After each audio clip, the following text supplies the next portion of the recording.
Thank you, Rafia, Srishti, Priya, Kavya, Twinkle. Thank you very much. Thank you, Arpita. Thank you, Sachi. Hi, Sachi. Hi.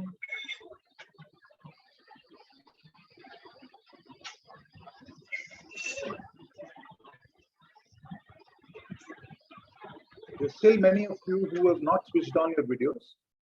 So I'm not sure whether you're present or not. Thank you, Tuba. Thank you. It's 10 o'clock. I would like to start with Anaga ma'am's permission. Ma'am, may I start? Yes, sir. Yes, surely. Thank you very much. A very good morning to all of you once again. Happy to see you all. And I would like to spend the first few minutes doing a quick recap of yesterday's session. And I would like you to answer the question, what did I learn in session 1? I need you to put up your hand and share just one point that you learned yesterday. Who would like to go first? Just one point. Explain this in a couple of sentences. Who would like to go first? What did I learn yesterday?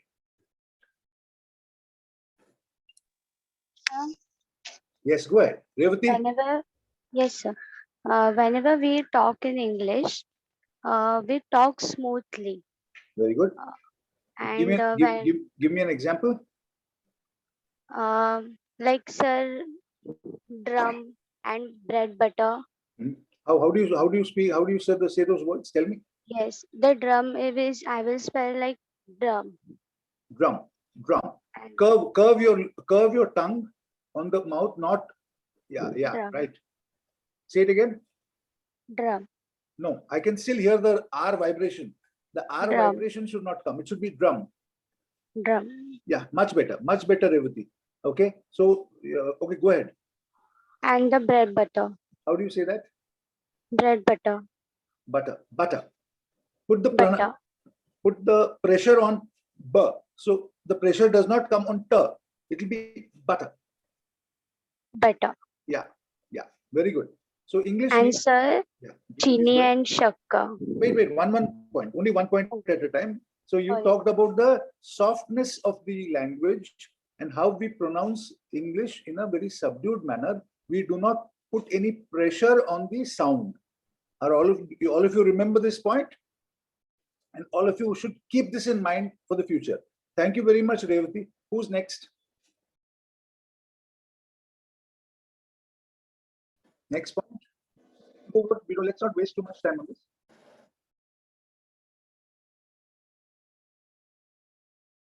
Who would like to go?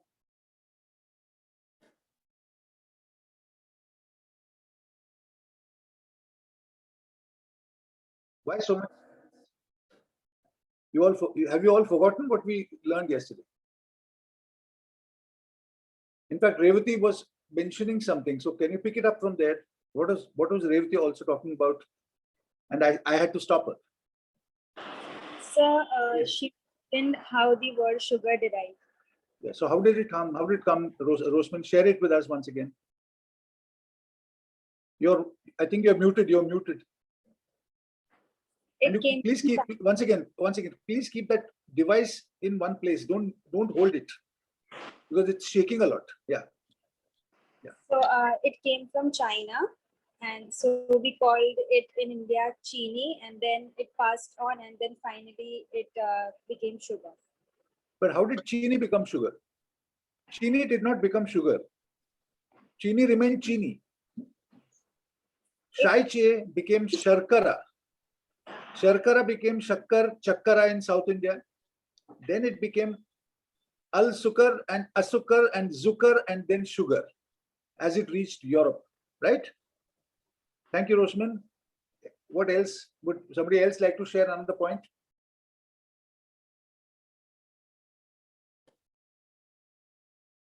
Anybody else?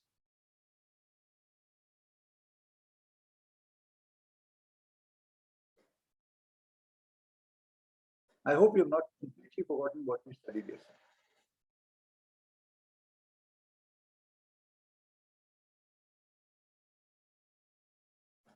No point. Sir, at Yeah. last we read the para. Yes, or- para or on. the- Sir, It was called Passion in a Pot. yes, sir. Okay, For a pronunciation, for a better pronunciation. very good. And what is the right way to pronounce the word? Is it pronunciation or is it pronunciation? So pronunciation. No, it is pronunciation. Pronunciation. Very good. Once again, Pronunciation. pronunciation. N-U-N. Pronunciation. Yeah, very good, Arpita. Thank you very much. Thank you, sir. We'll now move on to this session, today's session. Now, yesterday I mentioned to you that we're going to tackle what is probably the most boring part of the language, which is grammar. But I'd also promised that it would not be boring for you. But before that, I want to talk about three ideas. One is context. The second is nuance. And then third is meaning. When we use English words. Now, what is context? Context in Marathi or Hindi, we call it sandarbh. In what context do we use a word? On Google, if you search synonyms, you will get many words for one particular word. But all those words may not necessarily be interchangeable. They may generally mean the same thing. Have you all done this on Google? Sometimes you're searching for a word and you search for a synonym, you search for other words for that. Have you done it? It's very simple. On Google, if you're typing on, let's say, Microsoft Word, all you need to do is go to review. On review, you get thesaurus. In thesaurus, you search for synonyms. So you type a word and you can immediately get the synonyms. But synonym means, what does synonym mean? Meaning the same, having the same meaning. Okay.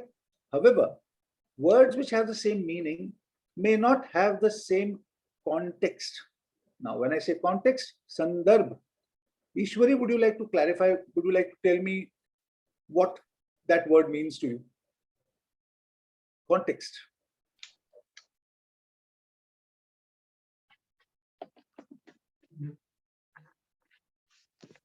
Based Yes, on what topic you are talking about? Yes. What is the topic you are talking about? What is the subject? And depending on that subject, the word may have to be different. Although the words may have the same meaning, you cannot use them in all the different contexts. So let me give you a quick demo of how context works. Now let's take a simple word like start, S-T-A-R-T, start. Now, let's say somebody else, thank you, Ishwari. Let's say Kavya. Kavya, give me some other words for start. Synonyms of start. So begin. Yes, very good. Priya, can you give me another synonym?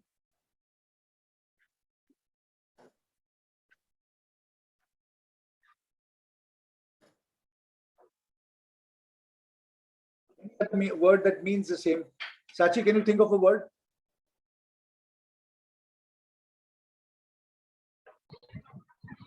Introduce, maybe. Maybe introduce. Yes. Let me make things a little easy for you. There are many such words. I'm just going to share screen. Pay attention to the screen now.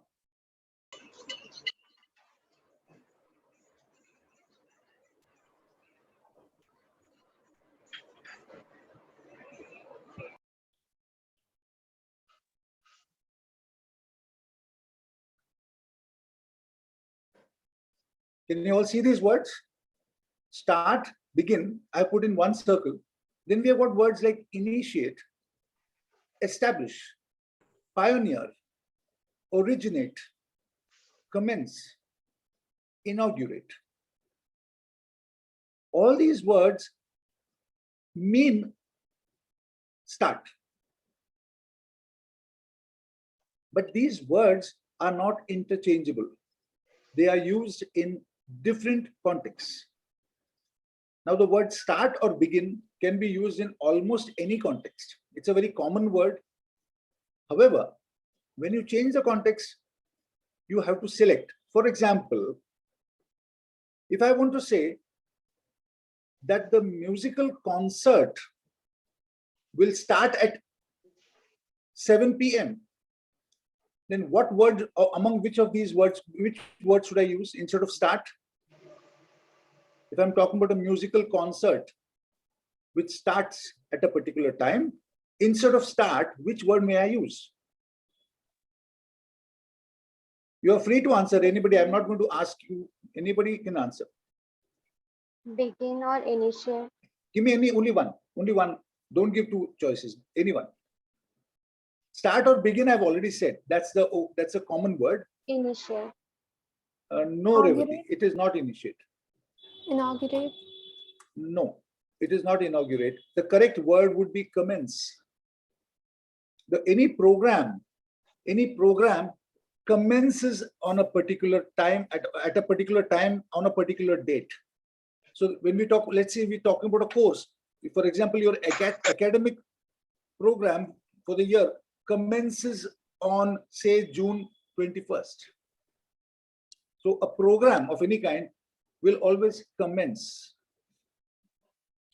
The word commence, even if you see an invitation card for a program, you will always see the word commence in it. Okay, so where the word commence is used whenever a program is starting or a course is starting. Okay, so tomorrow, if you, let's say you're organizing an event, that event will commence at 9:30 a.m. and conclude at, say, 6 p.m. So commencement and conclusion. This is the way we use the word. Now, where will you use the word initiate? Conversation. Yes, very good. Who is that? I'm sorry, I cannot see you there. Who said? Ishwari. Ishwari. Now make a sentence with initiate.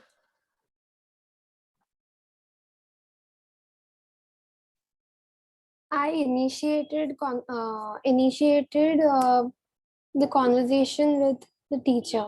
Okay, very good. Initiate means when you take the start. When you set off. When you set off on something, when you are making something start, you use the word initiate. So initiate a conversation, initiate a dialogue. Okay, you're all girls here, so you must have experienced this, that there must have been some boy sometime who found it very difficult to initiate a conversation with you. Why? Because he was feeling very shy of you. Sometime you must have experienced this. You get this feeling, he wants to talk to you, but he is not able to initiate the conversation because he is shy. So that is where we use the word initiate. Shuruvat karwana. Okay, initiate. Now, establish. Where will you use the word establish? Whenever the new company or organization. I'm sorry? Whenever the new company organization is started, we would use word establish.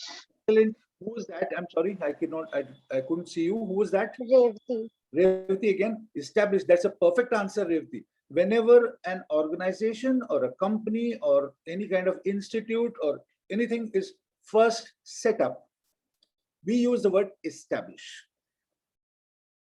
For example, we can say that the SNDT University was established in the year so and so. I'm sorry, I don't know the year, but if I knew the year, I would use that word and say SNDT was established in this year.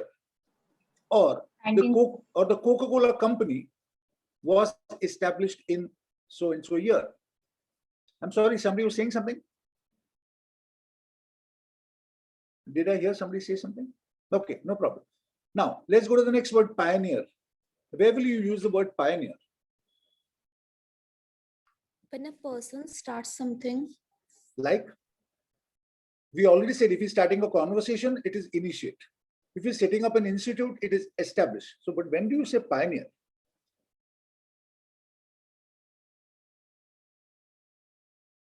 Pioneer is a very beautiful word and it must be used To in a very develop something new. Yes, absolutely right. When somebody starts something which has never been done before, then he is pioneering the effort. Just for example, if I were to start a business, that is not pioneer.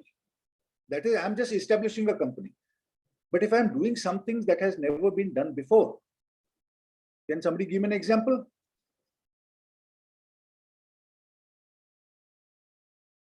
Who is a pioneer? Can you think of somebody who is a pioneer in something? If you know a little bit of history, that the idea of satyagraha and the idea of civil disobedience was pioneered by Mahatma Gandhi. Nobody before Mahatma Gandhi had ever tried that as a political tactic.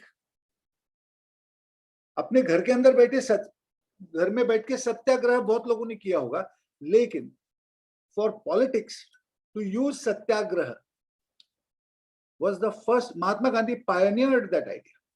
So it's something that was never done before. Are we clear? I hope there's no misunderstanding here. Pioneer is when you do something that has never been done before. And for example, how was the United States of India, United States of America established? It was established by the pioneers. Now see, I'm using both words here. A nation was established, but it was established by pioneers because they traveled from England, settled in America, and then created that country. There was no United States of America before that. There was no such country. Yesterday I showed you 13 colonies on that map. States like Texas, states like Philadelphia, they all got together and then formed the United States of America. So the people who did that are called pioneers because there was no such country before that. Okay, now originate. Let's go to originate. Where will you use the word originate? To state facts. No, it's not to state facts.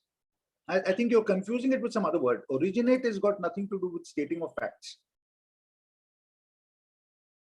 Was that Ishwari who said that? Establish. No, establish is a different word. See, for example, will you say SNDT originated in 1925? No, you say it was established in whatever year. But where do we use the word originate? To initiate. No. See, these are all different words. You cannot use the same word here and there. Initiate a conversation. But originate is when we go to the source of something. Origin means source.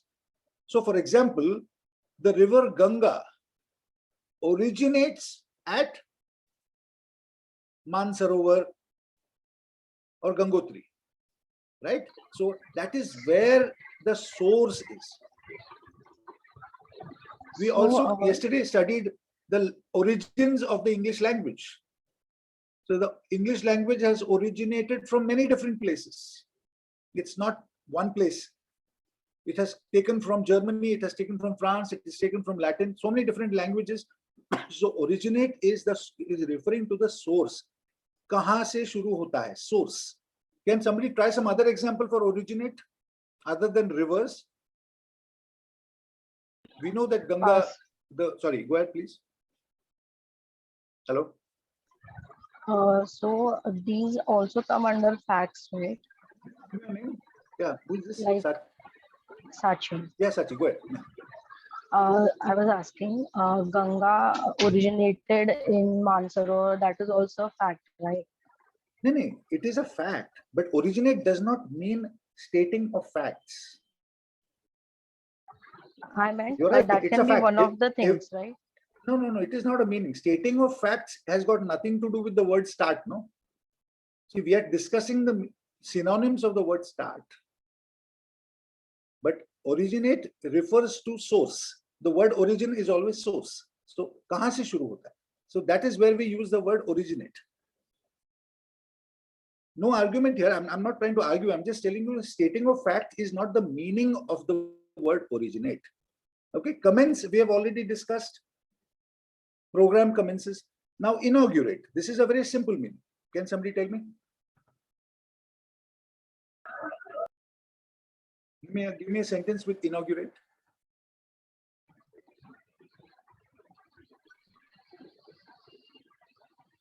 The ceremony was inaugurated Yes. By? It is uh, always inaugurated by somebody. by the company. Yeah, no, not by the company. It will be inaugurated by some By individual. the chief guest. Yes, correct. Somebody has to come and cut a ribbon, right? Or somebody has to lay a foundation stone, or somebody has, so it's always inaugurated by somebody. There's always some individual. See, in this word inaugurate, you can see 5 letters AUGUR, augur. Augur means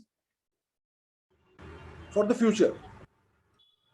Okay, it is about the future. So when you inaugurate, it means you're doing something for the future, and somebody starts something which will go on. So inaugurate means to set off this, to ceremonial. It is a ceremonial thing.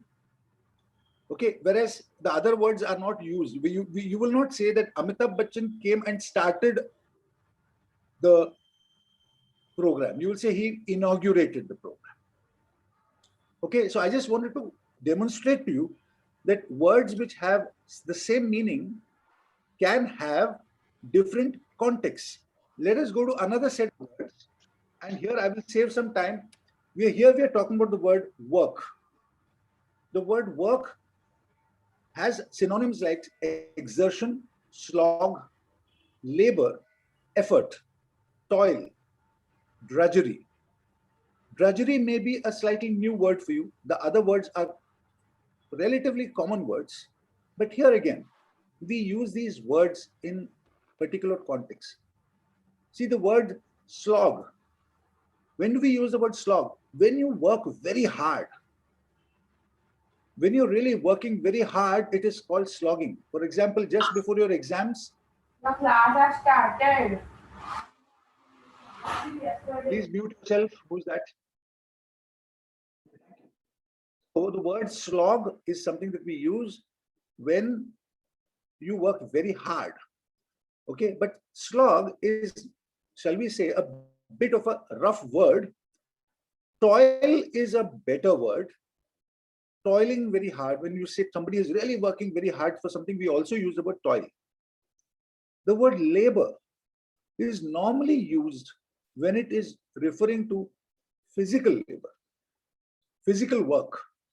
Although it means the same as work, but we normally use this. For example, in economics, anybody who studies economics, labor is always referring to the workers class, worker class. For example, in a factory, you have got management and labor. So labor is the people who work in the factories. That's where we use the word labor, but it means work, but we use it in a different context. Exertion. Do not exert yourself too much. Sometimes you say, if you're not feeling well, your doctors may say, please do not exert yourself. Don't take too much trouble. Body ko ya ko taklif mat dena. Exertion is when you give yourself a little bit of trouble. Exert. It's not just your day-to-day work. You just when you put a little extra effort, it is called exertion. Okay. Effort. Effort is always referring to the trying. When you try to do something, when you're trying to do some work, that is called an effort. Now the last word, drudgery.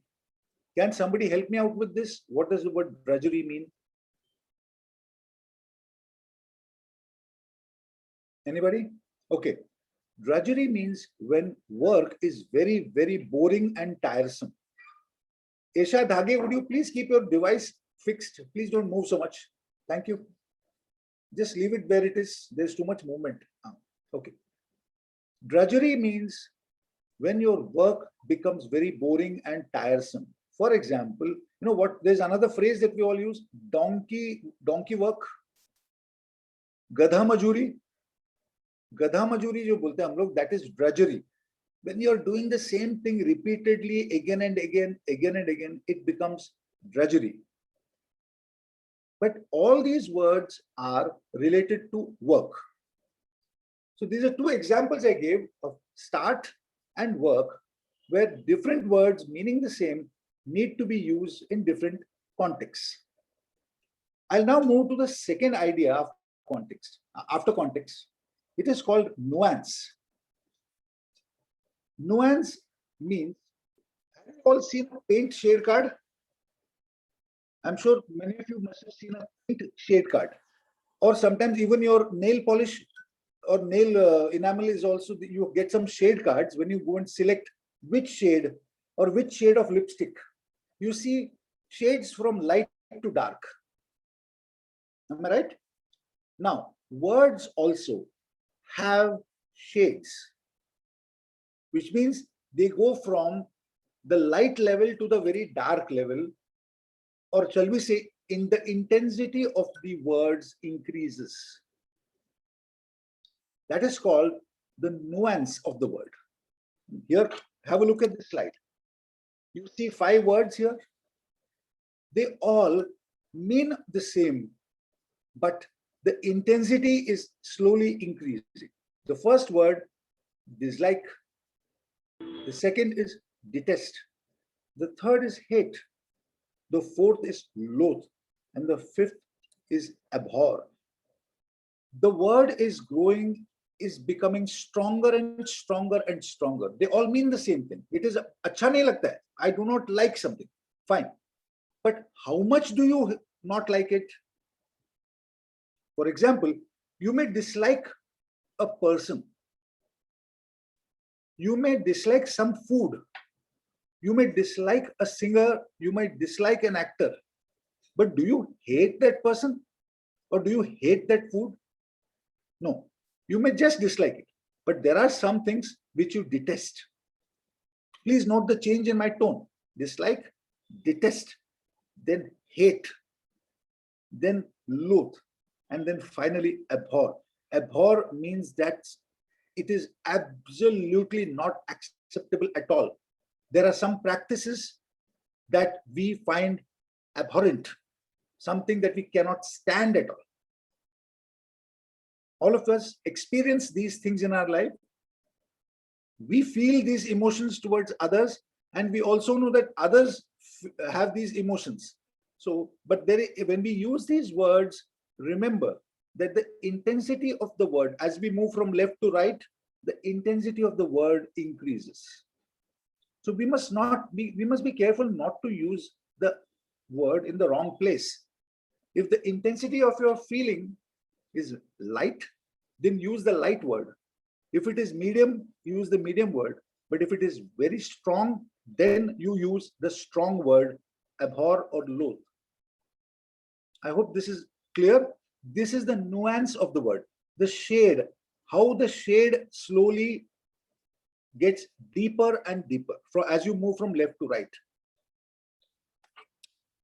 Another example, I can say a person is good looking. Then I can say the person is attractive. Then I say that the person is beautiful. And then I say gorgeous. And finally I say she is absolutely stunning. From good looking to stunning, we are making a movement from a light word to a medium level word to a very strong word. People who speak English well must know the difference between these words, although all of them mean the same thing. They all have a similar meaning, but the intensity of the word slowly increases, as I have shown like a shade card here. Okay, so this is the nuance of the word. We first learned the context. Where should a word be used? To how intense is the word that we are using. The reason I pay a little attention to this is that there is a general tendency today to use very strong words even for very ordinary situations. For example, use the word awesome. This is a very common word that is used by most young people today. Awesome.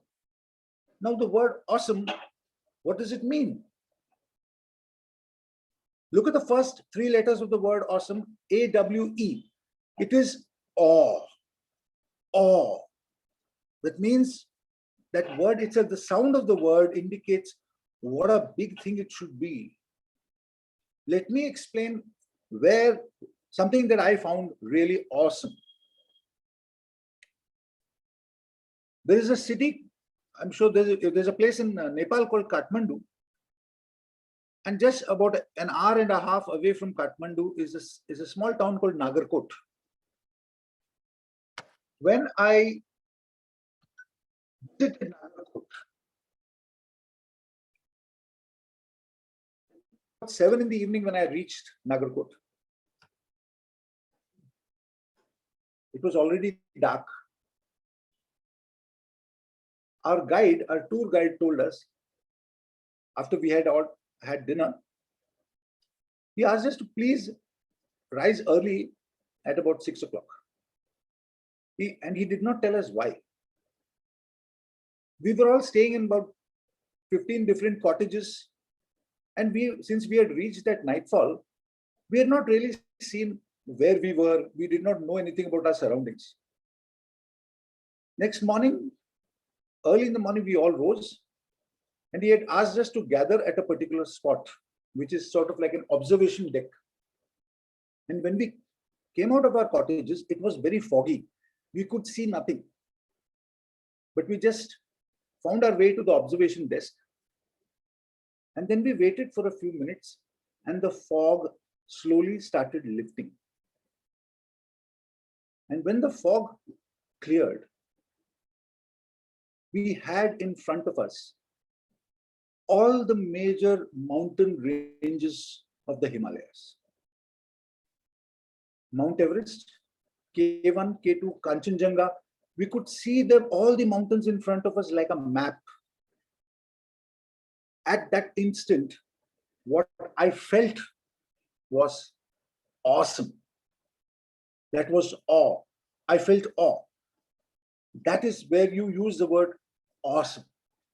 Something that overwhelms your mind. However, if your mom makes good food, okay, and your mom asks you, what do you say? You say, awesome, mama. The dal was awesome. The idli was also awesome. If the idli and the dal is awesome, then what is the Himalayas? There is no word in the English language then. If idli and varan bhat is also awesome, then you have a serious problem when you stand in front of the Himalayas. Because then you don't have any words. That's not how we should operate. We need to use the right word at the right place. I understand that when we are young, we like to use strong words. You know, somebody says, how was the movie? Amazing, phenomenal, fantastic, brilliant. We tend to use these strong words, which is fine. Among friends, no problem. But if you write that kind of English, you will have a problem. If you speak that kind of English in a formal setting, you will have a problem. If your colleague asks you, how was this lecture? Don't say awesome. I know, regardless of how good I may think I am, I know this lecture cannot be awesome. Because the Himalayas are awesome. The Taj Mahal is awesome. And I know my lecture is nowhere close to that. But if you want to say good or any other adjective, see, this is where I want you to remember that there is a word for every kind of situation. And you should be able to use the right adjective to describe what you want to say. So do not use extra superlative words for a simple situation. If something is simple, use a simple word.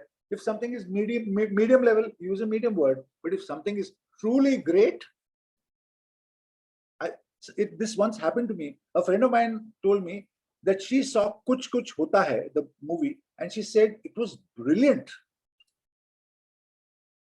And I thought, if Kuch Kuch Hota Hai is brilliant, then what will happen if you watch a Satyajit Ray movie? What word will you use there? Kuch Kuch Hota Hai is a very enjoyable movie. By the way, I have seen it and I have enjoyed it completely. But I will not use the word brilliant, because the word brilliant means like the sun. It should have so much light around it. It should shine bright. That is what is brilliant. So you need to use the right word at the right place. Okay? We talked about nuance. Now, I shall share with you again a set of words. Many of us tend to make mistakes with these words. Why? Because of our tendency to use big words without understanding the meaning. We often do that. We want to impress each other, so we use big words. But it's important in English, there are many, many pairs of words which sound very similar. They sound very close to each other, but their meanings are not the same. So please, I'm now going to show you some pairs of words and some groups of words to give you an idea of what these words mean.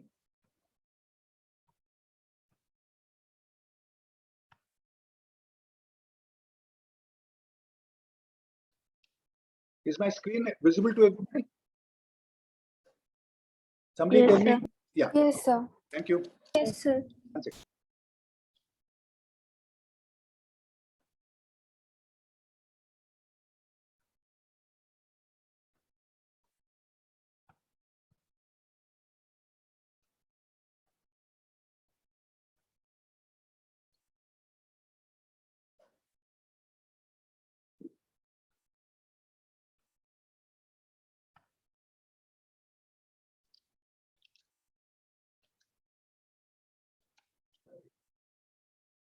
Many words which end with id. You can see these words: livid, lucid, tepid, turbid, stupid, vivid. These are all words ending with id. Okay, understand that these are all adjectives which describe different nouns. Have a look. The first word, livid. And look at the expression on the man's face. Can you see the expression on the man's face? If I can use a bit of slang word here with Anaga ma'am's permission, he is absolutely pissed off. Okay, he's so pissed off that his face is turning almost pink or almost purple. That is livid. Okay, and it is not just about anger. Let me give you another example where the word livid can be used. Sometimes we get hurt. Let's say you're walking around in your house and your leg or your hand hits a bit of furniture and you get a slight bruise on your elbow or somewhere on your skin. When that wound is fresh, the color of that wound sometimes becomes almost purple. So we say that it was a very livid bruise. Even that wound or a bruise can be livid. Just like this fellow that you are watching here, he is also livid with anger, but even a wound can be livid because it looks almost pink or purple, just like this fellow's face. So livid means very, very angry. Second word, lucid.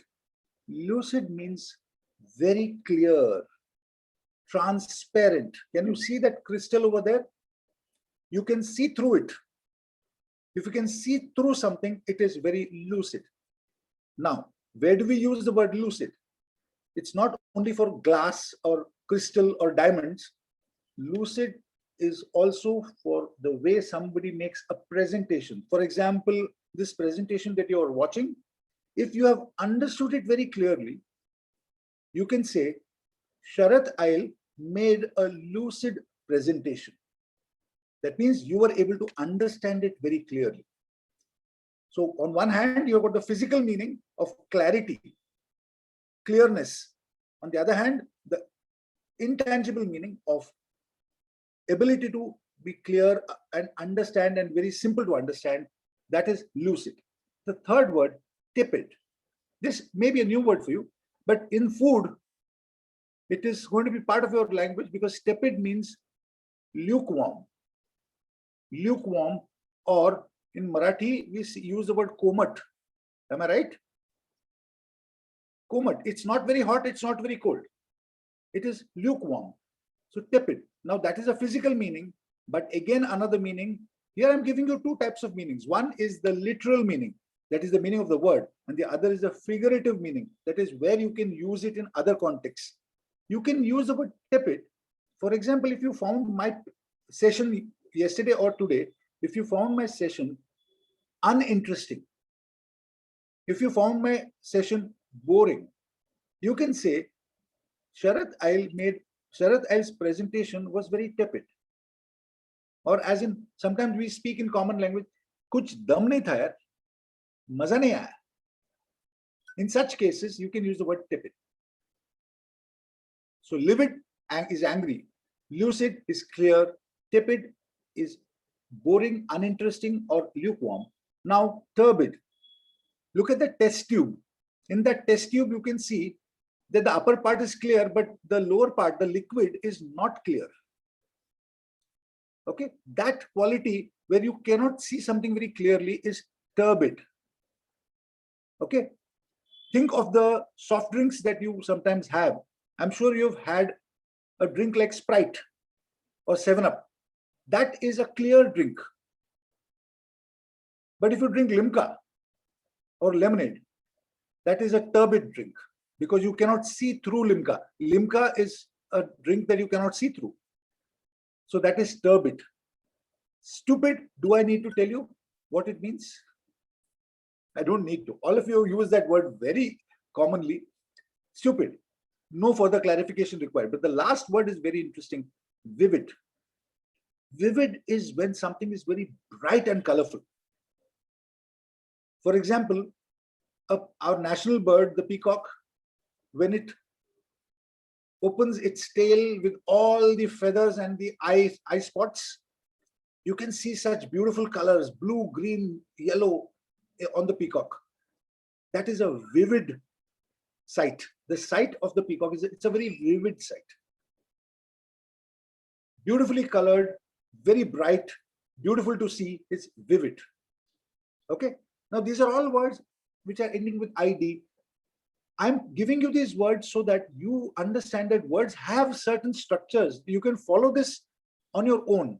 Next time when you see a word, you should understand, oh, this is part of that group. Now another group. Words end with IC. You know the meaning of public. When there are more than few people, many people together, so we talk of it as public interest or public speaking. When you are speaking to a large group of people, we say public speaking.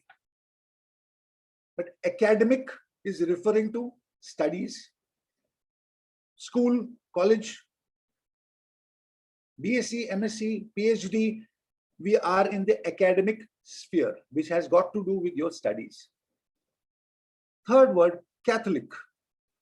Now you all know that Catholic is the name of a religion, right? We all know Christianity. We all say that they are Catholics. But please understand, this is something that not many people know. Catholic has a meaning. It's an English word. Only when you use the capital C, when you write it with a capital C, then you are referring to it as a religion. But otherwise, the word Catholic has a meaning, which is universal, applying to all. Catholic means something that applies to all. So if you say the good, a good for everybody, Catholic means it's a Catholic good for everybody. So Catholic is a word, it's not just the name of a religion. Emphatic. Look at that graphic, that fellow is, somebody is saying no very strongly. Of course, emphatic does not have to be no, it can be yes also, but emphatic means with a lot of conviction, with complete and very strong emotion. It's called emphatic. Do not confuse this word with empathetic. Empathetic or sympathetic, that's a different sense of word. Here we are only talking of emphasis, how much pressure a person puts. That is emphatic. Linguistic refers to different languages, the study of languages. Linguistic, what we are doing today or yesterday and today, is a linguistic exercise. We are studying the English language. So anything to do with language is linguistic. Remember another piece of history here. When we became independent in 1947, when India became independent, we did not have linguistic states. Linguistic states were formed later. So then you got a Maharashtra which spoke Marathi, a Gujarat which spoke Gujarati, Tamil Nadu, Kerala, Karnataka, all these states, the Punjab, Haryana, These states were formed on the basis of linguistics. That means which language was spoken in that particular area. That is linguistic. The last, neurotic. Remember, any word that starts with neuro, N-E-U-R-O, refers to the nervous system of the body. From the brain to the nerves that come to the end of your fingers and the end of your toes. That is called the nervous system. And that nervous system is treated by neurosurgeons or neurophysicians, right? So the neurotic is an adjective to describe a person who is not completely in control of his emotions. We remember, we do not use words like mad. We don't just say mad anymore. When I was growing up, a person who had a slightly disturbed way of behavior, हम लोग बोलते थे, अरे नहीं यार वो पागल है. Today, it's not right.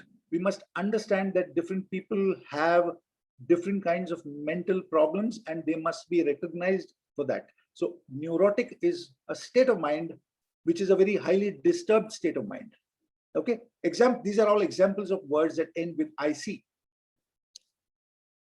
This is an interesting thing. You may have seen many words which end with INE. One exception here is the word saline. Saline means something that has got salt. Okay, so if somebody is hospitalized, they give intravenous saline drips, right? So that your body salt levels are maintained. So that is saline. But here, the examples that I'm giving are all related to animals.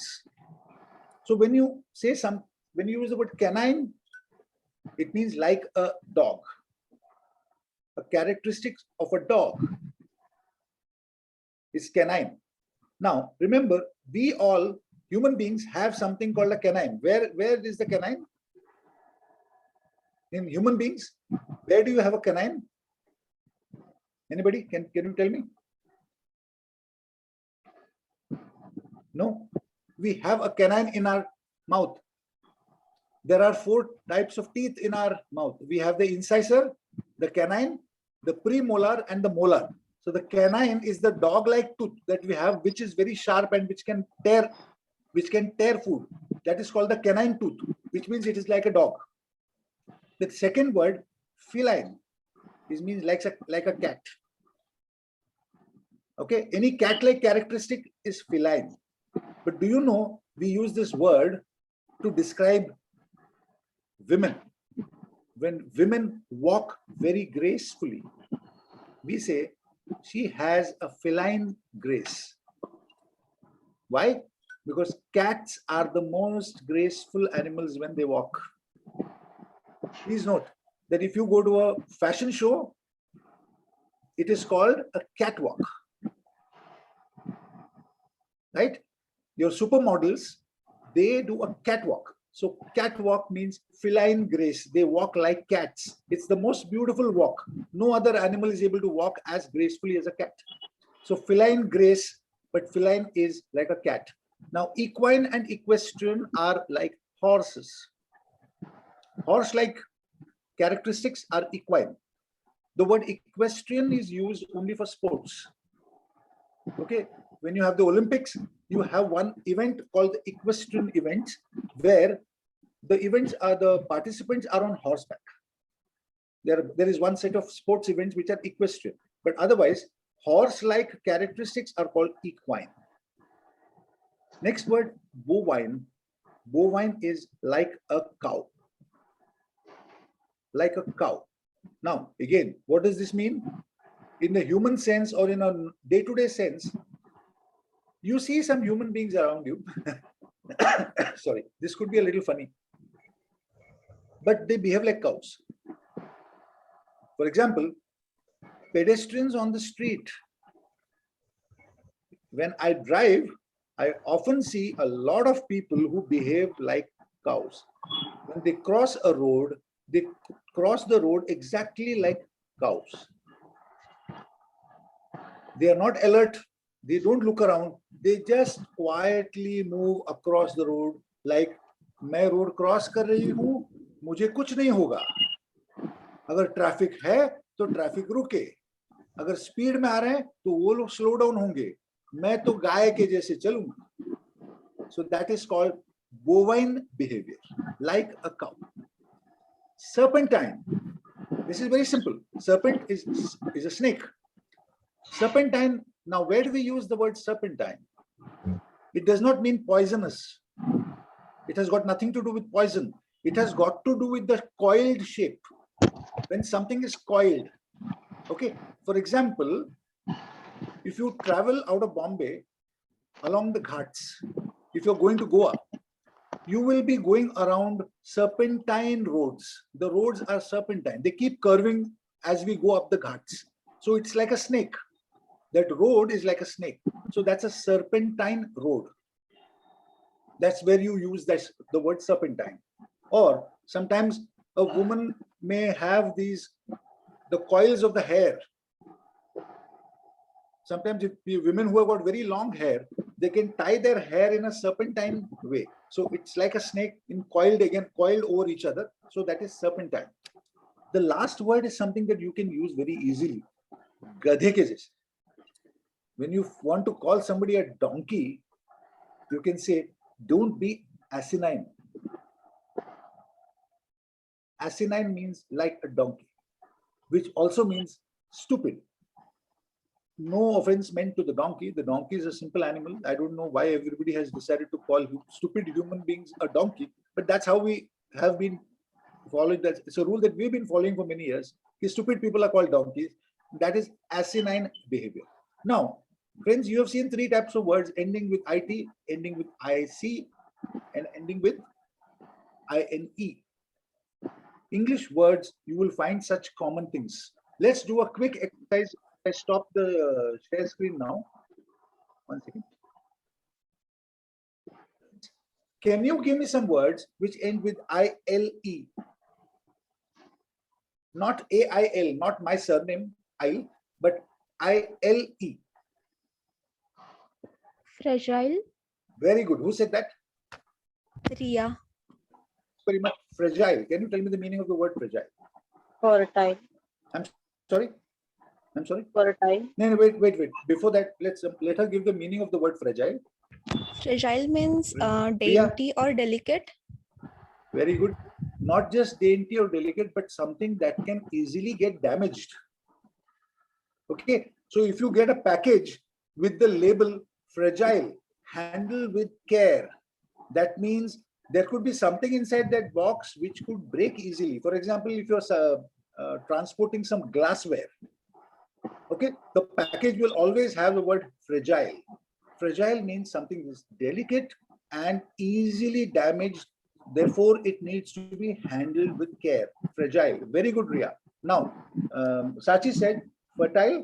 Explain what does that word mean. Yeah, Sachi. With respect to land, it's cultivable.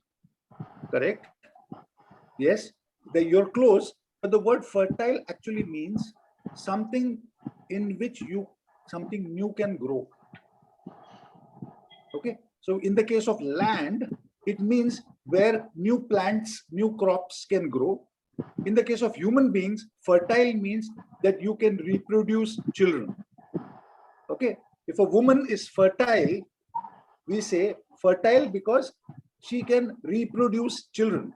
Land is fertile if it can reproduce crops. So as in Marathi or Hindi, we may use the word upjau. That is fertile. Very good word, Sachi. Thank you. Anybody else? We got fragile and we got fertile. Anybody else? There are many words with ILE. Versatile. Something that you very Versatile. good. Versatile. Excellent, Rosmin. Thank you so much. I love that word so much. Versatile. What does it mean, Rosmin? Changeable, adaptable to different situations. A little more than that. It is not just adaptable. It's a person who is multi-talented, who has got many talents. In Marathi, there is a word called Ashtapailu. Okay. In Tamil, is there any Tamil here in this group? Any South Indian? Maybe not. But there is a word called Sakala Kala Vallabhan, which means a master of different arts. Okay, so multi-talent is not just adaptable is not enough. If you are versatile, that means you are multi-talented. And I'm sure you've met some people like that. In fact, some of you sitting here may be versatile people. You may be very good at drawing, you may also sing very well, you are also good at studies, and you can also be a good sports person. That makes you very versatile. So we've got fragile, fertile, versatile. Can we have two more words? I would like two more words. Sterile. Juhu. I'm sorry, sterile. Did somebody say sterile? I'm sorry. Yes, What is sir. that? Sterile. Yeah. Sterile is the what does that mean to you? Free from bacteria. Come on, give me meaning. Yes, you're right. But you must understand that sterile is the complete opposite of the word fertile. What Sachi said, fertile means something where life can be reproduced. But sterile means life. Therefore, even bacteria or germs cannot grow. Right? So when you sterilize something, for example, in a doctor's clinic, all the instruments are sterilized in hot water. Why? So that repeatedly when patients come there, they should not be exposed to any germs or bacteria. So we sterilize. So sterilize, and on the opposite is fertilize. Are we clear? Fertilize and sterilize are exact opposites of each other. Very good. We got 4 words. One more. I would like one more with ILE. Juvenile. Juvenile, beautiful word. Very beautiful word. Please tell me, Ishwari, what does that mean? A person who has not reached a certain age. A certain age means what age? By the time of 18. Correct. Maturity. So anybody who is juvenile is not yet an adult.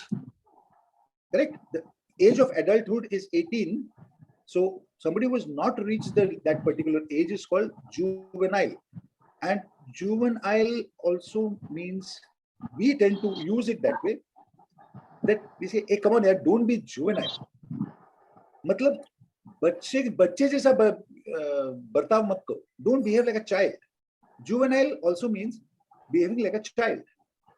But it actually, the literal meaning of the word juvenile is one who is not reached the age of adulthood.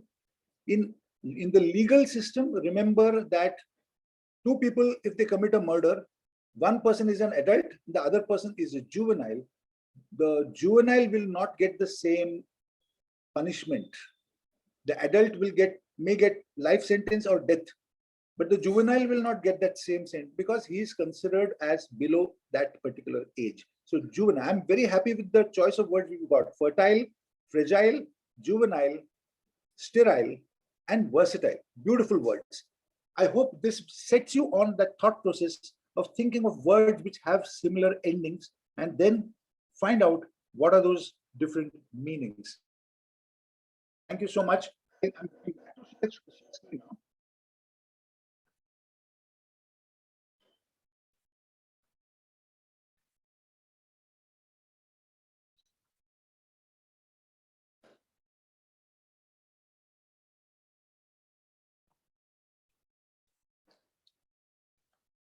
Now I'm going to show you pairs of words.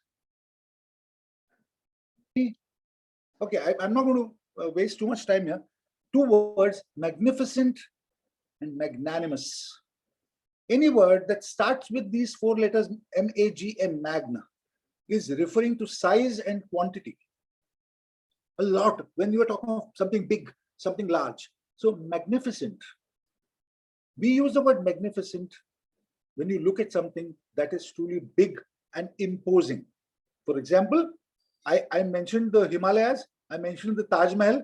When you look at these things, you say, wow, the Taj Mahal is a magnificent piece of architecture. That's magnificent. But the word on the right, magnanimous, refers to large-heartedness, generosity. Bill Gates magnanimously donated millions of dollars for the eradication of polio. So we are talking of large-heartedness, magnanimous is not, do not confuse the two. You cannot say the Taj Mahal is magnanimous. No, the Taj Mahal is magnificent, but the person is magnanimous when he donates money or shows a lot of generosity to other people. Magnanimity is generosity. Currently, presently, this is a very common mistake. We often use these words instead of each other. Currently means what is happening right now. For example, we are currently sitting in this session. Window English, window to the world. But are we presently sitting in this session? No. Please note, presently means shortly, meaning in a little while.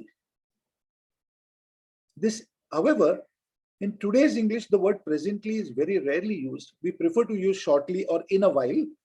But if I, for example, if I were to say that, please find attached our product catalog, but the detailed quotation and payment terms will be sent presently, which means it will be sent in a while. Currently means now, presently means in a little while. This is very simple, but a very, very common mistake. L-O-O-S-E and L-O-S-E. Both are pronounced loose, but the word L-O-O-S-E on the left means something that is not tight. For example, my trousers may be loose, my belt may be loose, my shirt may be loose. Okay, that is loose. But L-O-S-E, loose, is when you misplace something. If you are not careful, you will lose your wallet. You may lose your mobile phone if you are not careful. So L-O-S-E refers to misplacing and losing. So do not mix up these two. The first word on the left is always about something that is not tight.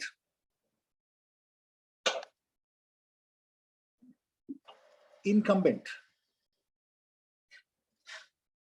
Incoming, I think all of you are familiar with. Anything that is going to happen in a short while, in later, let's say if you have an organization where there is a president, there is a person who is sitting on the chair now, but there is a person who may sit on the chair after the 1st of July. The guy who's coming in, or the lady who's coming in, is the incoming president. But the person who's sitting on the chair right now is the incumbent. The current person is the incumbent. The person sitting on the chair is incumbent. Now, this is where I need your inputs, friends. What is the difference between improve and improvise?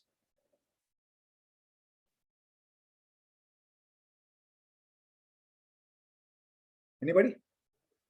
Yeah, go ahead. Are they both the same?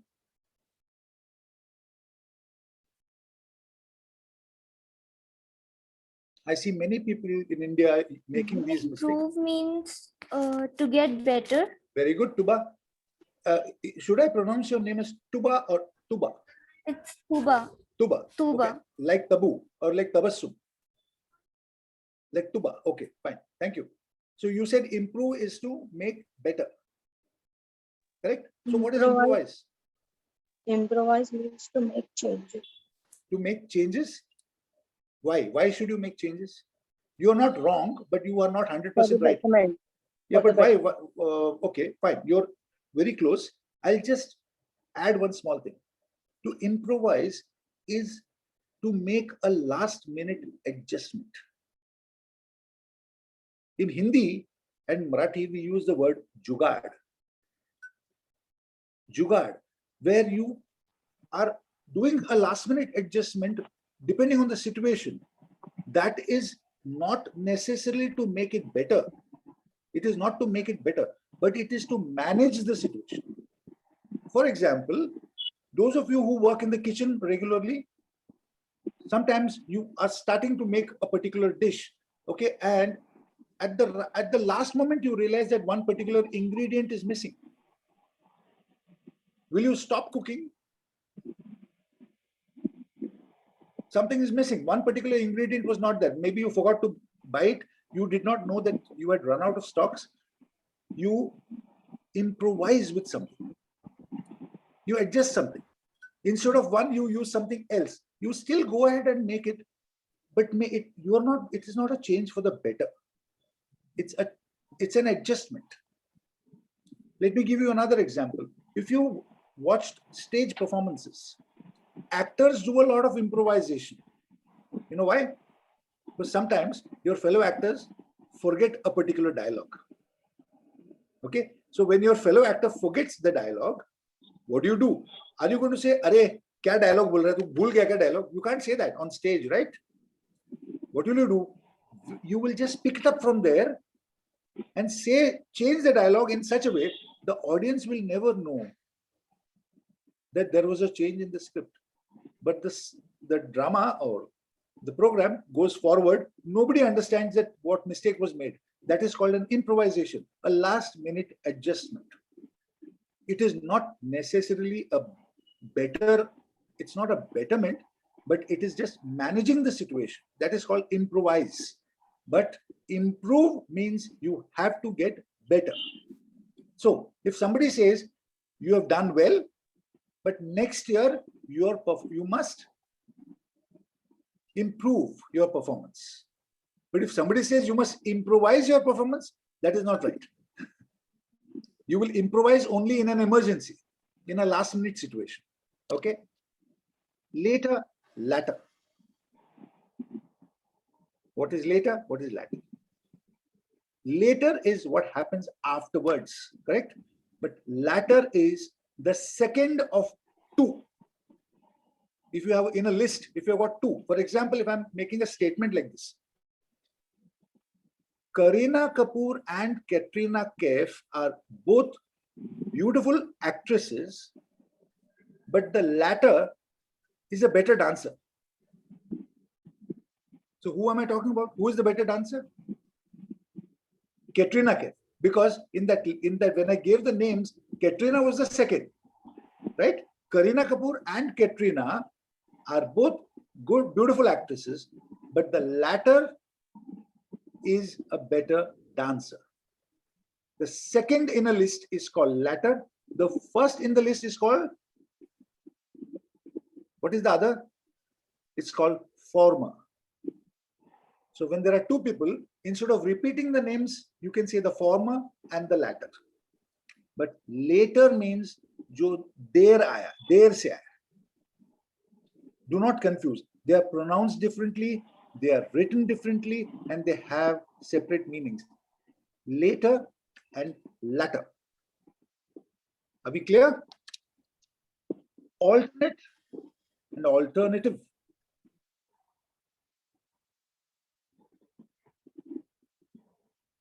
Alternative on the right means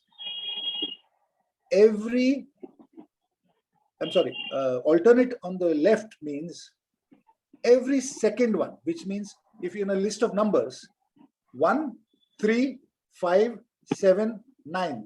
These are alternate numbers, or 2, 4, 6, 8 are alternate numbers. Ek ko chhod ke, that is alternate.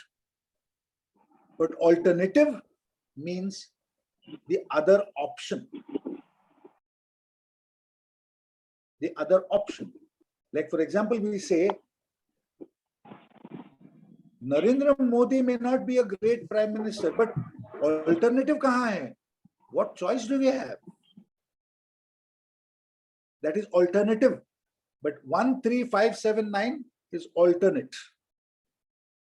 Please understand the difference. Don't mix.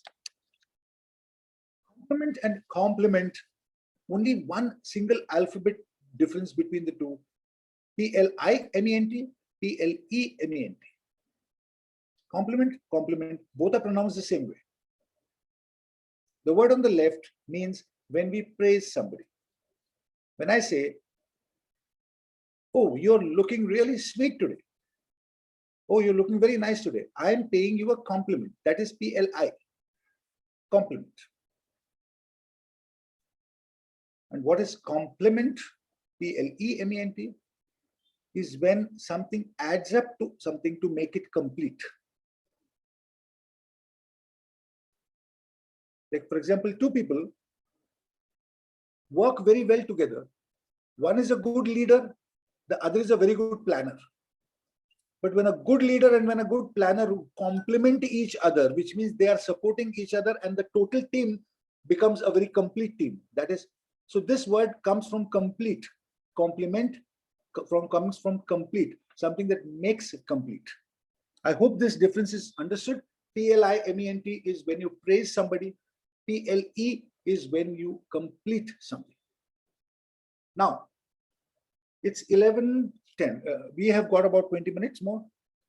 I am now going to come to what I consider the ghost.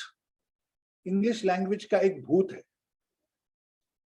ये भूत ऐसा है, जब सामने होता है तो दिखता नहीं,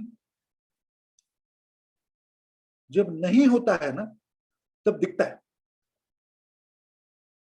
ये ऐसा एक भूत है. इंग्लिश में इनको बोलते हैं हम लोग articles, a, and the.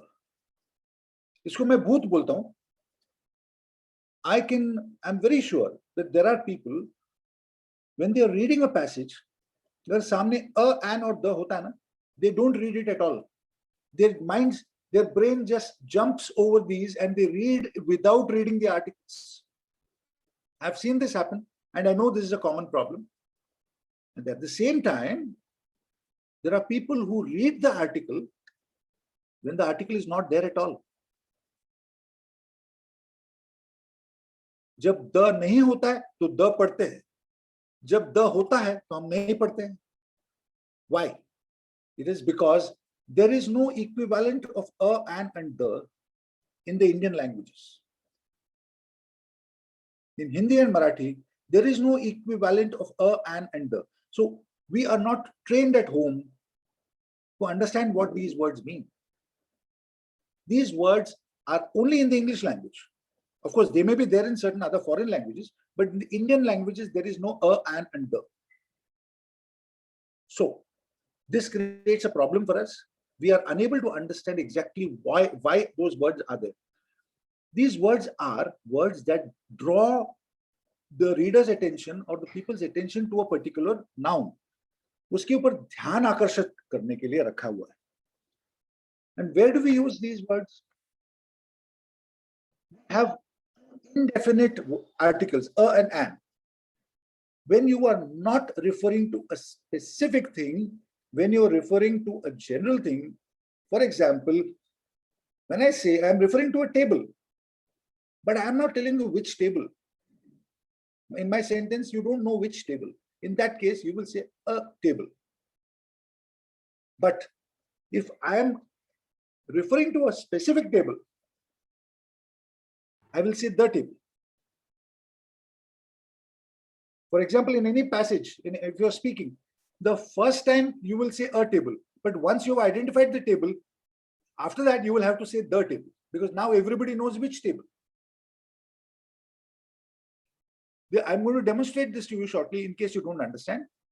The difference between a and the is very clear, but the difference between a and an is a little difficult to understand because it is about phonetics. What is phonetics? That is the sound of the word.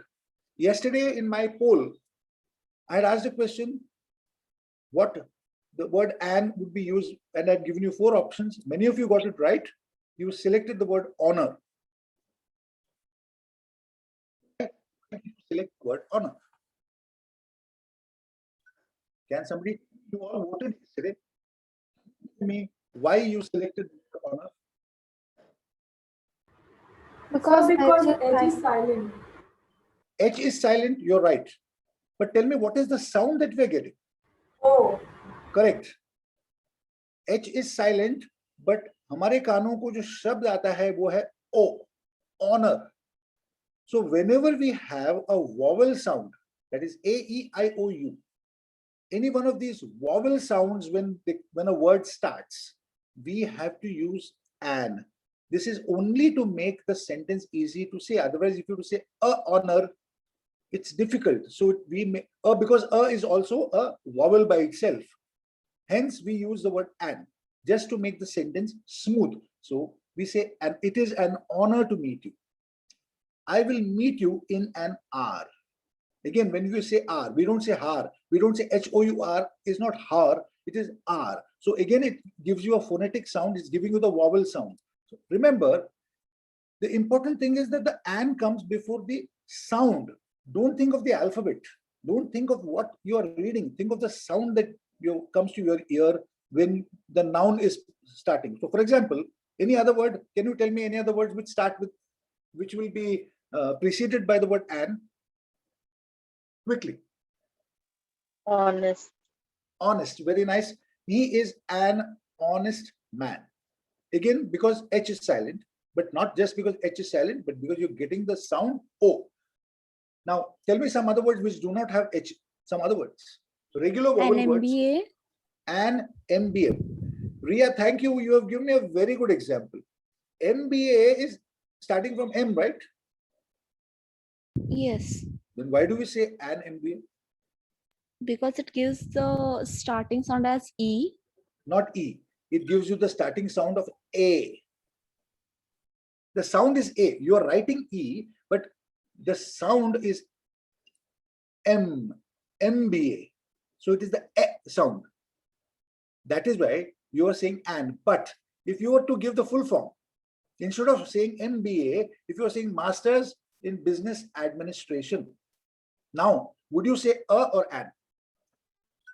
Oh, Please understand, this is a very important thing that we need to understand. When you say the full form, you are starting the word with masters. That is not a vowel sound. But when you say MBA, you are starting with the vowel sound A. So the word MBA will be preceded by an, but the word Masters in Business Administration will not have an before it. It will be a. Right? Thank you, Ria. That was a good example. Can you tell me some other examples?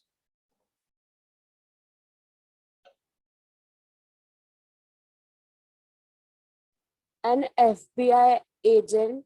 Again, the same example, correct? FBI, an FBI agent, because the sound is coming, although the word starts with F, which is not a vowel, but the sound that we get to our ear is A. That's why we say an FBI agent. I think all of you people watch a lot of Netflix nowadays. Because FBI is not an Indian organization, but I think we know more about the FBI than we know about our own CBI. So fair enough. Interesting. FBI, yes. But now give me a regular word. Don't give me an acronym like FBI or MBA. Give me a regular word. R. OUR?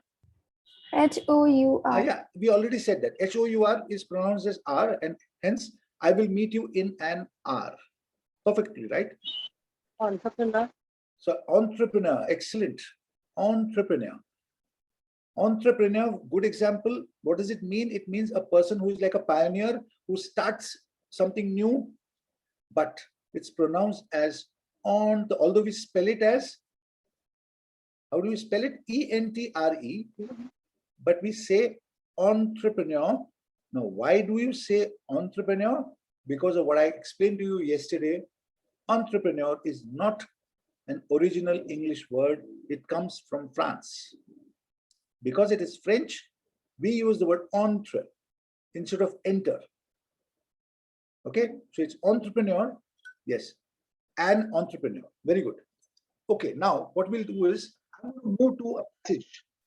Okay, and I want you, at least 4 or 5 of you, to help me read out. But what I've done is, in the passage, I've kept the articles blank. The blanks, they're all blank. The articles are all blank. So you need to fill in the articles. Who's coming up first? I need at least 5 volunteers now. You have to read passages, sections of the passage. Me. Who's that? Disha? Yes, sir. Okay, Disha is first. Who's second? Meera. Yes, sir. Okay, first Disha, second Meera. So when I tell Disha to stop, Meera has to start. Okay, the passage will remain in front of you. First Disha, second Meera. Who's third? Me. Who's that? Such. So Disha, Meera, Sachi. Fourth, So can I? Kavya. Okay, Disha, Meera, Sachi. No, sir. No. Revti. Sorry, Revti. Okay. And even Kavya has put up a hand. Yeah. So Disha, Meera, Sachi, Revti, Kavya. You know the order? Please remember after whom you are going. So we'll start with Disha. I'm going to the passage now. Look closely at the passage, and when you're reading it, wherever you see a blank, insert the article a, an, or the. Please start. Disha. In quarantine, we crave an experience of street food more than ever. Arundhati Ail takes a closer look at street food and what it represents for culture and cuisines. At Sai Swad Dosa in Ghatkopar, Mumbai, Vijay Reddy mans three steel dabbas containing a tricolor of chutney: white coconut, green mint, and fiery orange Szechuan. Besides him, young men work on both sides of a long rectangular tawa. Stop. Thank you, Disha. Next, Meera, please continue.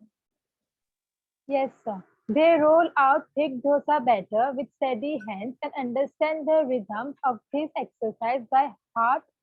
The toppings follow sauces, lathers, and With abandon. with abundance, followed by sprinklings of chopped onions, garlic, tomatoes, green chilies, and crushed paneers. Well done. The dosa is now folded and sliced in motion, too swift for an eye to follow. No, for the eye. For the eye to follow. To follow. It is finally transferred to the plate and handed to a waiting customer. Ready, the owner keeps a keen eye on every order going out, interacting constantly with the man at work. Excellent. Thank you so much, Meera. Who's next? Sachi? We started about 30 years ago in Parna, he tells me. We moved Sorry. Go ahead.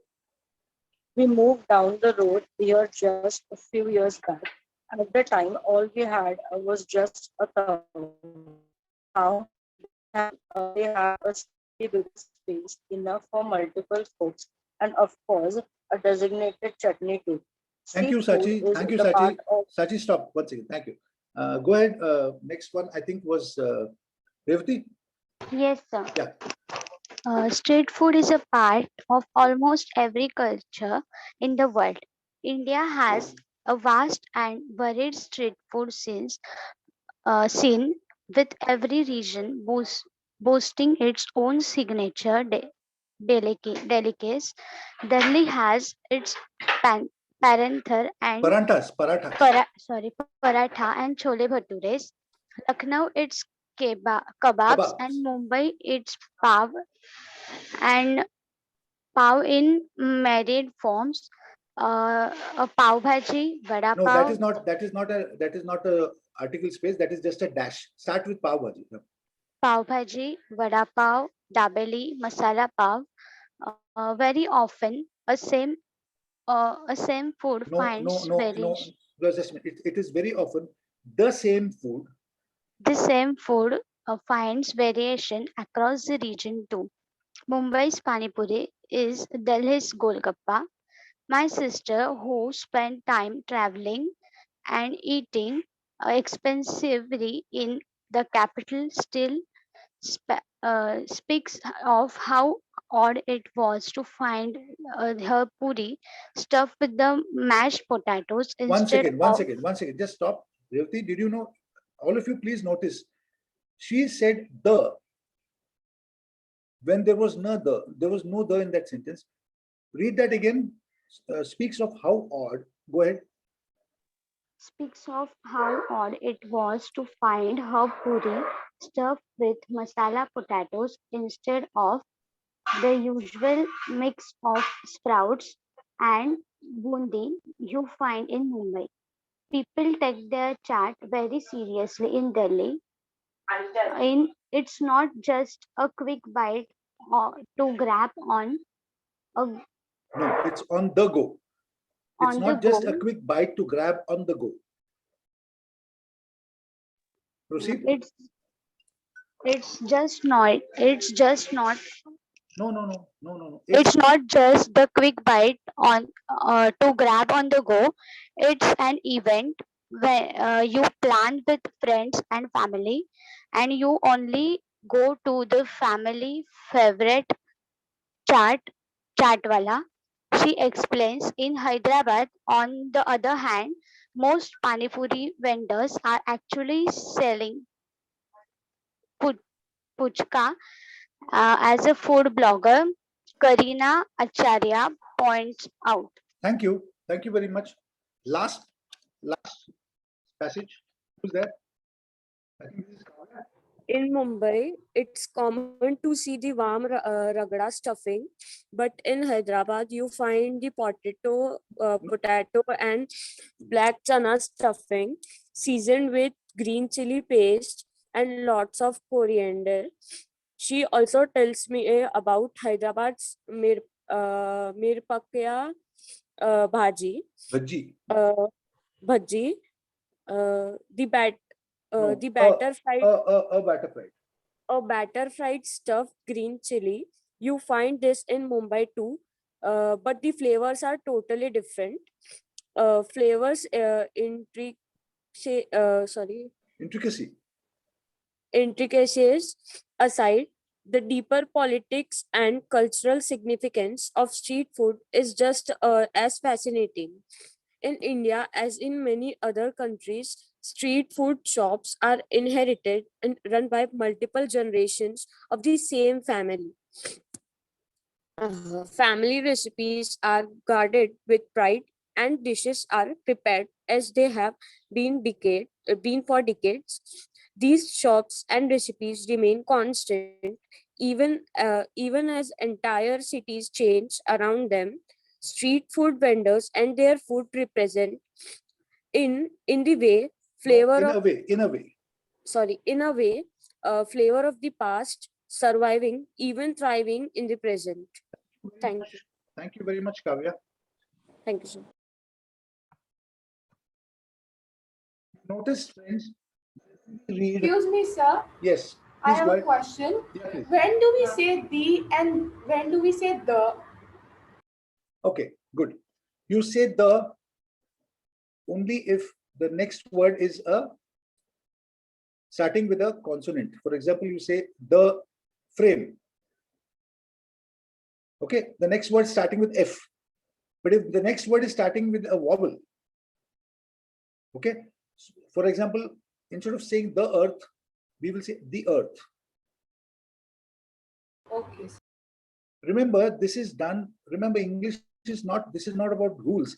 This is about ease of pronunciation. So when there is when a vowel is coming up next, and if you're saying the problem is the sound of a will clash with the coming vowel. Correct? Am I confusing you? Let's take the table. It's easy to say the table. But instead of table, if you have something that starts with O or E or A or I, then the becomes a problem. That's when you say the. For example, I'll say the English language. The English language. But please understand, this is a matter of convenience. Do not worry about this as a rule. And in the have got standard rules, but this particular the and the rule is not so stringent. It does not make a difference. It's only a matter of how convenient it is for you. But it's a very good question. Thank you very much. I did not, was that Disha who asked the question? Yes, sir. Yeah, thank you very much, Disha. It's a valid point. Any other questions on this? Okay, it's 11:29. To the end, I want to know, do you guys have another lecture to attend immediately? Please answer. Do you have an immediate lecture to attend? No, sir. Do I have your permission to carry on for another 10 minutes max? Yes, sir. Yes, sure. Because there is just one point that is remaining. If I can cover that, I'll be very happy. Yes, Okay. sir. Yes, sir. Okay, thank you very much. The last point I would like to cover here. What is, yesterday in the poll, we asked a question that what is a preposition? What does it indicate? And most of you got the answer right. It is indicating the position of a noun, right? But when we say indicating the position, what do we mean? It means it is answering the question where. Do you understand? And I hope you realize that in Hindi or Marathi, we say tabla var or table ke upar. So that position word is coming after the noun. So it is actually in Hindi and Marathi, it is a post position. But in English, it's a preposition because we say on the table. The word on comes before the table, right? It's called a preposition. Now, there are many prepositions and you can learn about these prepositions at your own time, out of your own interest. But there are 3 prepositions which I would like to tackle in the next few minutes. They, I believe, are the most important prepositions.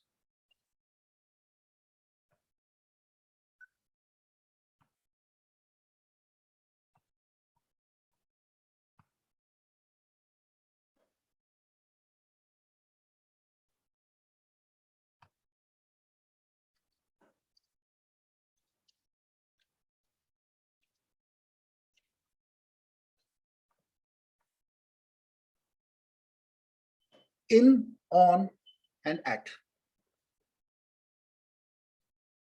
My dear friends, if you can get a good grip on these 3 prepositions, your English will get much stronger. And when your English gets stronger, you will get the courage to learn a lot more about the English language. But I have selected in, on, and at as the most important here. Please note that there is a pyramid that you can see in front of you. But the pyramid is an inverted pyramid. It has got a broad top and a sharp bottom, which is not how pyramids are normally. Pyramids normally have a broad bottom and a sharp top. But here I've inverted the pyramid. That is because we move from in to on to at, depending on how general to how specific. So as we move from general to specific, it becomes in, on, at. So the more general the position, it will be in. A little to the medium, it becomes on. And when it becomes very, very pointed, only then we use the word specific. That's when we use the word at. Now, prepositions are prepositions of time and prepositions of place. There are 2. So the word in, on, and at are used for time and also for place. Next slide, I'll show you. We'll first take place. When we talk of countries, cities, neighborhoods, enclosed spaces, we will use the word in. Please give me an example of each one of these country. Give me a sentence with country or city. Quickly, I need some response here. Go ahead, Mira. My friend lives in India. My friend lives in India. My friend lives in India. You made a small mistake. I don't know whether you do that regularly. Never use the word the before the name of a place. Yes, sir. It's not the India, it is not the Kandivli, or it is not the Borivali. It is India, Kandivli, Borivali. Okay? Yes, so my friend lives in India. My friend lives in Mumbai. Now, if you want to make it a little closer neighborhood, my friend lives in the in Oshiwara, which is a smaller neighborhood. My friend lives in Thane, smaller neighborhood. And finally, enclosed spaces, which means I am in the car. The car is an enclosed space. I am in my house. The house is an enclosed space. So whenever you countries, cities, neighborhoods, enclosed spaces, we say in, right? Now we go a little more specific. We come to streets, surfaces, means of transport, means of communications. So if you're saying, I'm standing on MG Road, I'm standing on Linking Road. So when you're giving the names of roads, you will say on.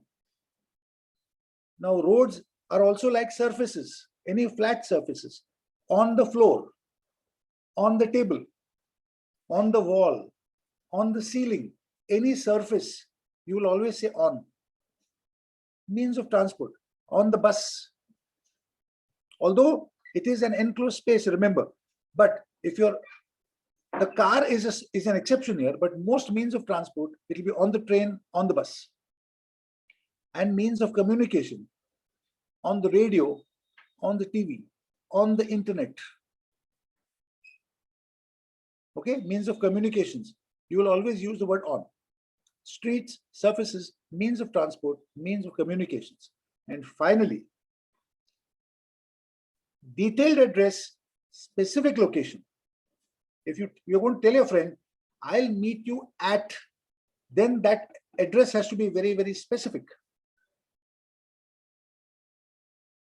One small exception, when we use the word home, we always say, I'll see you at home. You will not say, I'll see you in home.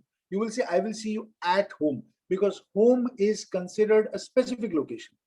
You know where your friend's address is, so your home becomes an address. So you know it's a specific location.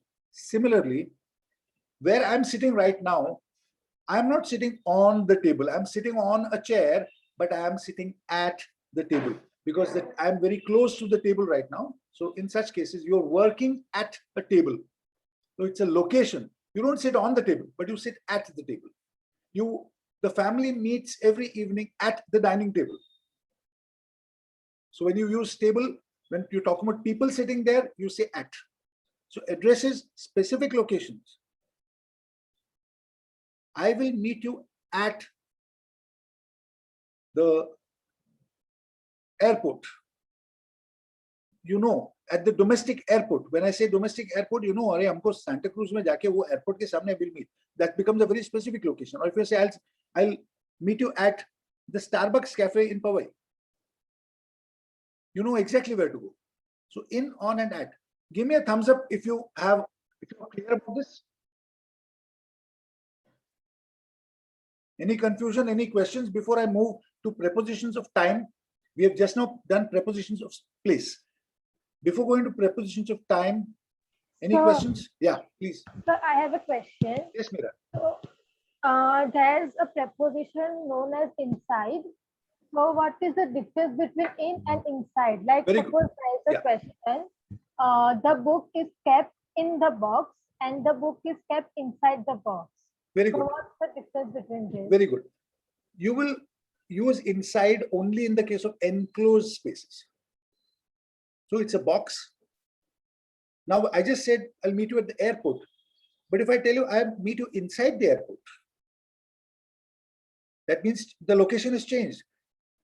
Inside the airport, which means I'll have to enter the airport. You will also have to enter the airport, and then inside the airport we'll meet you. But then I'll have to give a more specific location and say, I'll meet you inside the airport at the Cafe Coffee Day. You get my point? Inside will always be in an enclosed space. You will never say, I will meet you inside Mumbai, or I will meet you inside India. Countries, cities, neighborhoods, you will not use the word inside. You will use the word inside only for enclosed spaces. Meera, are we clear? Yes, sir. Thank you. Any other question? Okay, I'll move to prepositions of time. It's a similar pattern from general to specific. We're talking about centuries, decades, years, months. Sorry, my spelling, there was a spelling mistake there. I don't mean moths, I mean months.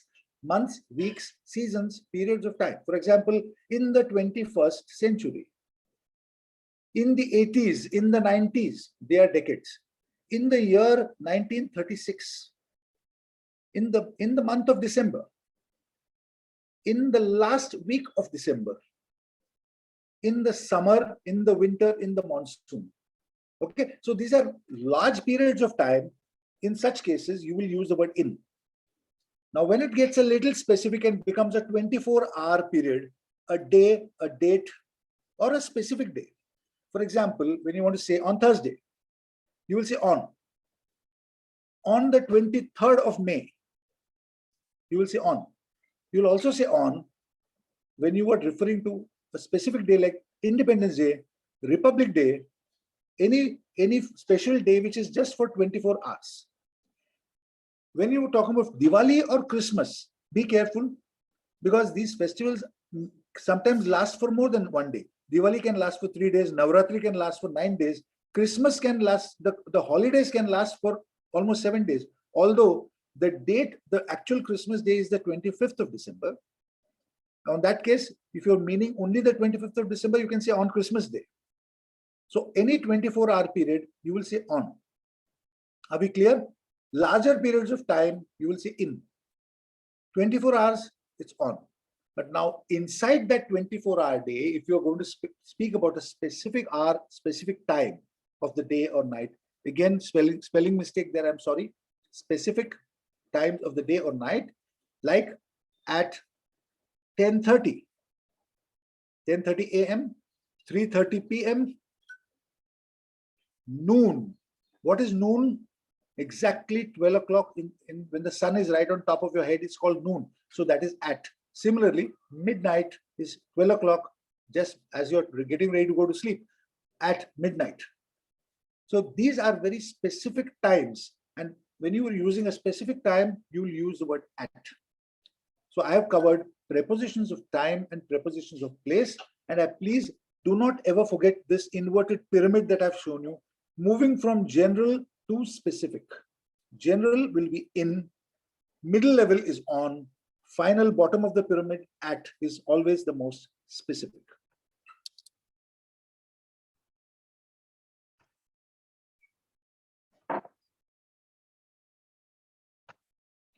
All your and videos on if possible. Just we'll chat for a couple of minutes before we conclude. Friends, I'd really like to see all of you and listen to all of you. We have concluded session 2. We have covered a lot. And let me assure you, I'm going to send a 2-page synopsis of whatever we covered, so that I'll send it to Anagha ma'am, and I'm sure she'll be able to share it with all of you. It will be in your records. It will be summarized, the 2 sessions, whatever we have learned in points. I'll summarize it and send it to you. I hope you find that useful. I would like to know how many of you have this an interesting session, useful. Please do share with me if you feel there's something I need to change, I need to improve, not improvise. Please do tell me. I'm waiting for you to respond. If there's anything that you would like to add.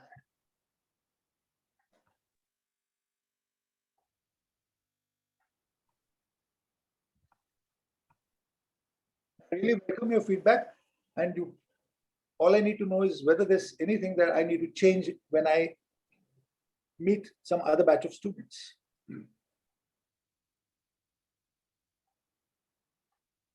Are you guys giving me a 10 out of 10? Then I don't have to change anything.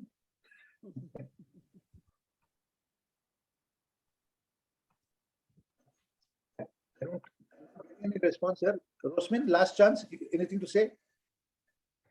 Yes, sir. Would you like to say something? No, sir, you explained everything very nicely. Okay. So I hope I've not left any question marks in your mind. Okay. No, thank you very much. Now, all I would like to do now is wish you a very, very long and happy journey of learning. What we have done over these 2 sessions is not, I've not taught you English. I did not try to teach you English. My purpose was to set your mind on the process of learning. I wanted to initiate your thinking process so that as we move forward in the rest of your career, you will have English not as something to worry about. More important, rather, English should become a good friend of yours, and English should become an instrument in your hands, not something to be afraid of.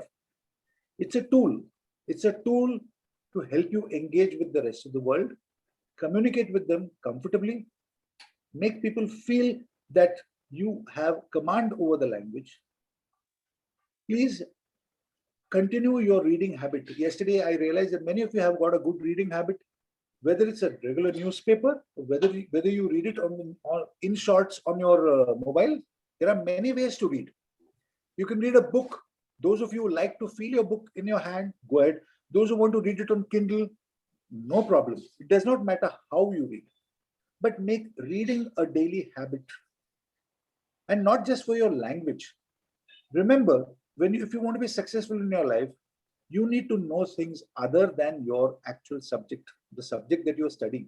You need to know some history, you need to know some geography, you need to know some mythology, you need to know some stories, you need to have know something about sports.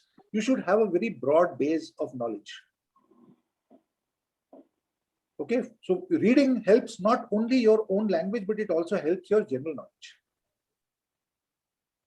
When you watch Netflix, do not just watch films or series.